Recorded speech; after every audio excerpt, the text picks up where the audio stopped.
Les virus dans les aliments, véritables globe-trotteurs, se retrouvent partout, des navires de croisière aux écoles en passant dans les restaurants et nos foyers. Les virus sont des organismes ubiquitaires, ce qui signifie qu'ils sont présents partout, dans l'eau, l'air, les aliments et sur les surfaces. Leur capacité à résister dans différents milieux en fait des adversaires redoutables. C'est particulièrement le cas des virus d'origine alimentaire qui sont très tenaces. Dépourvus d'enveloppe, ces virus nus résistent aux désinfectants, rendant leur élimination difficile. Après avoir été libérés dans l'environnement, ces virus peuvent y persister de quelques jours à plusieurs mois. La persistance des virus est favorisée par leur capacité à adhérer aux surfaces grâce à un mécanisme d'attraction. En effet, à un pH physiologique proche de la neutralité, la capside virale est chargée négativement et est attirée par toutes les surfaces chargées positivement. Et oui, le célèbre proverbe « les contraires s'attirent » est aussi valable chez les virus. Ces surfaces peuvent prendre différentes formes. Aliments, peau, surface de travail, tout est possible pour les virus. Concernant les aliments, leur structure joue un rôle clé dans l'adhésion des virus. Les fruits, avec une surface irrégulière, comme la présence de petites graines sur les fraises ou les petits poils sur les framboises, permettent aux virus de se cacher et ainsi de mieux résister aux tentatives d'inactivation. Voyons maintenant comment les 3 principaux virus alimentaires persistent sur différentes matrices. Le norovirus humain est très résistant au pH acide.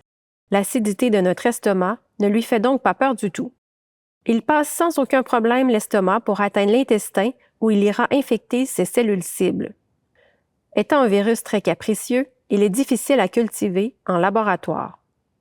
Les études sont donc réalisées avec son cousin, le norovirus murin, MNV1, qui infecte les souris et qui est bien plus facile à manipuler. Les données obtenues sont ensuite extrapolées pour l'humain. À température ambiante, le norovirus murin peut rester infectieux jusqu'à 15 jours sur des surfaces en acier inoxydable et en plastique. Avez-vous remarqué que les rappels au sujet des virus alimentaires mettent souvent en cause des fruits congelés? Ce n'est pas une coïncidence. Des travaux dans notre laboratoire ont démontré que le norovirus murin pouvait persister pendant 24 mois sur différents fruits congelés. De quoi donner froid dans le dos. Toujours dans la liste des durs à cuire, le virus de l'hépatite A remporte assurément la première place. Il peut rester infectieux pendant 2 mois sur des surfaces en aluminium et 28 jours sur l'acier inoxydable. Encore plus impressionnant, il a été détecté sur plusieurs types de fruits congelés après 24 mois et pendant 1 an dans l'eau minérale embouteillée. Finalement, le virus de l'hépatite E peut être présent dans l'eau, le porc ou les animaux sauvages comme le cerf et le sanglier. Il reste infectieux jusqu'à 28 jours à température ambiante et 56 jours à 4 degrés Celsius. Bien que les désinfectants domestiques à base d'alcool ou d'ammonium quaternaire disponibles dans le commerce soient efficaces contre les bactéries, la plupart ne le sont pas contre les virus alimentaires. Pour inactiver ces virus, il faut d'autres méthodes plus drastiques comme celle présentée dans la vidéo « La guerre aux virus ».